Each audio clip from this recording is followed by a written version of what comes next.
সীমান্ত ঘেঁষা শেরপুরের গারো পাহাড়ে শাল গজারির বনে প্রতিদিনই আগুনের ঘটনা ঘটছে। এতে হুমকির মুখে বন ও পাহাড়ের জীববৈচিত্র্য। নষ্ট হচ্ছে মাটির গুণগত মান।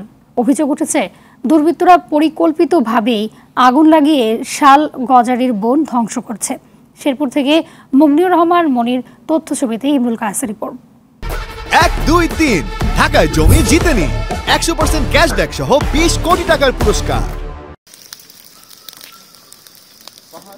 দিনের আলোর মতোই রাতের অন্ধকারেও দাউ দাউ করে আগুন জ্বলছে গারো পাহাড়ের শালগজারির বনে। কে বা কারা আগুন লাগিয়েছে জানা নেই কারো। প্রতিবছর শুষ্ক মৌসুমে এমন ঘটনার পুনরাবৃত্তি ঘটে শেরপুরের গারো পাহাড়ে। শালগজারির বনে আগুন লাগিয়ে ধ্বংস করা হচ্ছে বন ও বনের জীববৈচিত্র্য। মারা যাচ্ছে পশু, পাখি ও কীটপতঙ্গ। ক্ষতিগ্রস্ত হচ্ছে প্রাকৃতিকভাবে বেড়ে ওঠা শালকপিজ, বনজ ও ঔষধি গাছের চারাসহ নানা প্রজাতির লতাগুল্ম। স্থানীয়দের অভিযোগ, বনের ভেতর গরু চরানো রাখাল ও অসাধু একটি চক্র নিজেদের সুবিধার্থে আগুন লাগিয়ে দিচ্ছে। আগুনে পুড়ে গাছ মরে গেলে সেগুলো রাতের আধারে নিয়ে যাওয়ার অভিযোগ রয়েছে।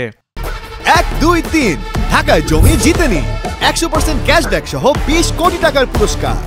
প্রত্যেক বছরে এভাবে বনে আগুন লাগাই দেয় পোলাপানি লোকজনে। পাকালি মরে যায় এবং হলো পশু পাখি একটু ইয়েতে থাকে, আতঙ্কে থাকে। এইগুলা সব পুইরা সাফ হয়ে গেছে। এই কফিস গাছ যত আছে শাল বাগানগুলা গাছগুলা শেষ হয়ে গেছে। ছোট কালতনি দেখতেছে আগুন পাহাড়ে জ্বলে, এখন তো গাছই নাই।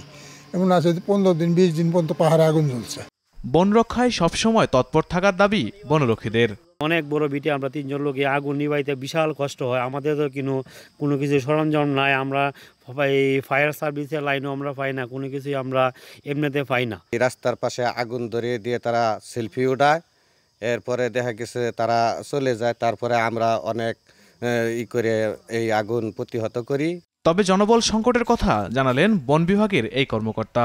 সচেষ্ট ছিলাম, আমার স্টাফ নিয়ে আমি যথেষ্ট পরিমাণে পরিশ্রম করছি। বনের তেমন ক্ষতি হয় নাই, সামান্য কিছু ক্ষতি হয়েছে। এখন বৃষ্টি পড়ছে, আশা করি পূর্বের অবস্থায় সেই বাগানগুলি ফিরে যাবে। জনবল সংকট দূর করতে পদক্ষেপ নেয়ার পাশাপাশি জনসচেতনতা বাড়াতে বন বিভাগের পদক্ষেপ দাবি স্থানীয়দের। ইমরুল কায়েস, RTV।